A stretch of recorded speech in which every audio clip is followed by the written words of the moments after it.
Good morning, gang. David Guppelt, Thinker Farmer here. It's May 11th, 2024. It's the day before Mother's Day, and I'm actually off this weekend. Josh is taking care of all the animals, but I wanted to come out this morning. It's probably about 8 o'clock. There's a really heavy dew on the ground today, and I wanted to go ahead and do a video about some retrofitting and some experimentation and improvement we've been doing here at Kenlock Farms with our watering systems. And before I get into that, just from a general standpoint of our grass right now, we've got tons of grass across the whole farm.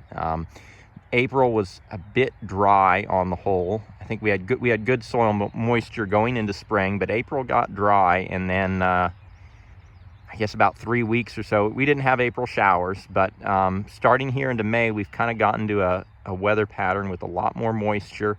We haven't had any hard rains, but we've had what we would call farmers' rains. So it's the crop farmers that have already planted, they're probably smiling right now.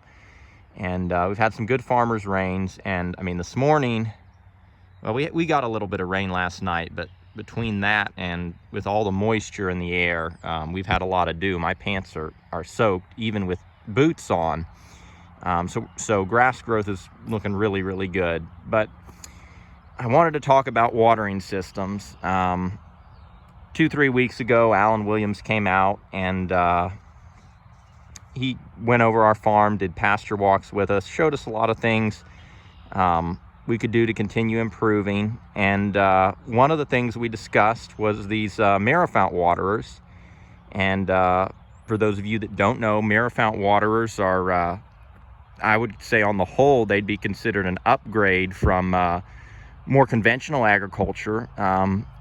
And for those of you that already know this, humor me here, because I'm sure a lot of my subscribers are from Greg Judy's channel or whatnot, and so y'all have seen Greg Judy emphasize portable watering systems, and you know how useful those are for spreading manure load on the landscape.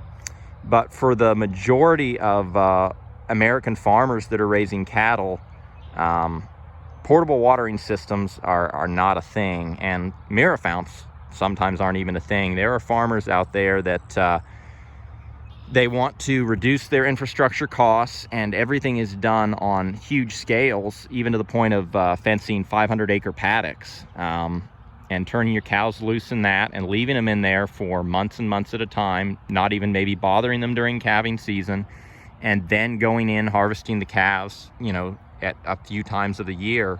And so your animals are really just out there on hundreds and hundreds of acres, you know, and you've got perimeter fence, and maybe you've got a creek or a pond for them to water out of, or a really large tank, but that's it. And so MiraFounts are a big improvement over that. If you have them strategically placed across your landscape, they're frost free, and they're an improvement over just a 500-acre paddock, which is continuously grazed. And that would be, I mean, there's a lot of farmers in America that still do that. And the downside, and this is what Alan Williams got into us, is that you end up dealing with a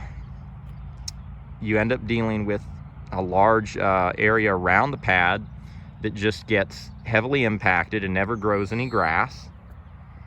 And then which, I mean, we have rock put in here to keep it from becoming a mud hole, but you end up dealing with just your manure load doesn't really get spread across your landscape as much. It gets concentrated around your waterer, and also your grazing is going to be a lot heavier around your waterer, and you're not going to get the far reaches of your paddock grazed.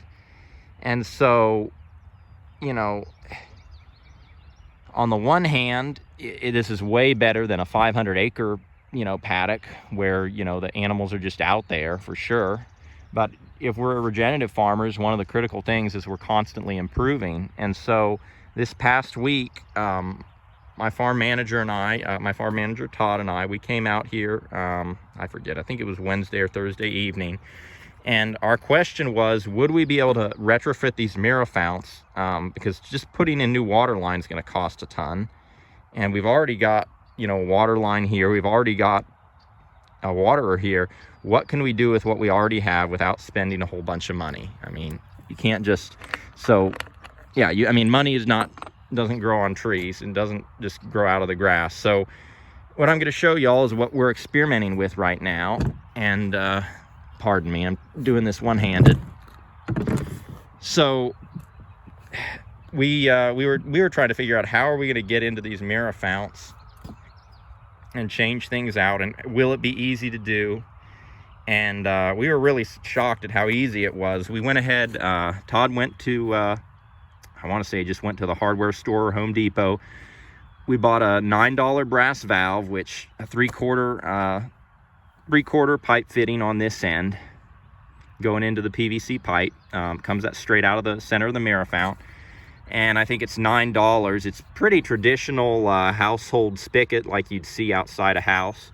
It's got a hose, male hose end on the other side, and then we shoved our hose down around the balls in the MiraFounts, went into the center and came up, and we hooked it right in, and then we just ran out.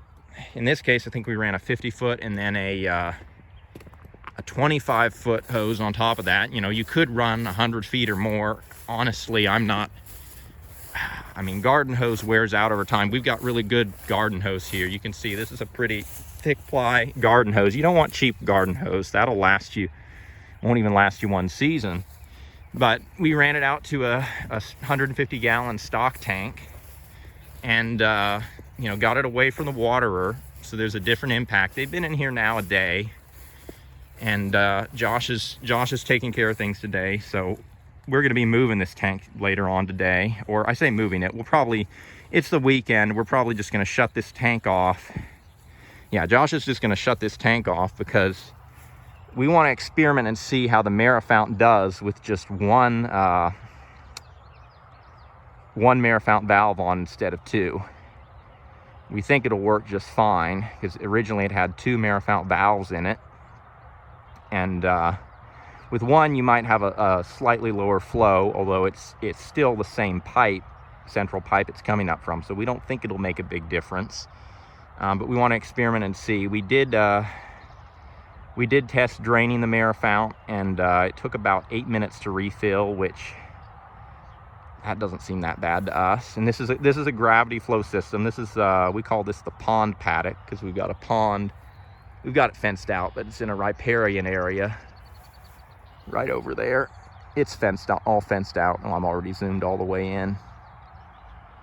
Anyway, but yeah, just used a Job valve, 3/4 in, and it took, Todd ran the timer. I think it was 11.5 minutes to fill the tank. And I'm not seeing any animals thirsty or anything, which it's not that hot right now, but plenty of flow, plenty of capacity. And yeah, so I'm really happy so far. We're going to be experimenting. This is the first time, like I said, at least the first time here at Archwood, we've messed with it and seen. And it'll just give us way more options for spreading our manure around and improving our graze. And all it cost us was $10 from the hardware store and 10 minutes of time to take off the old MiraFount valve and put in a new valve. So we're really happy to see how that works, and just making do with what we have to improve things. Anyway, with that, gang, it's a beautiful Saturday, and I have the weekend off, and Josh is covering things for me. So blessings for the journey, and keep it real.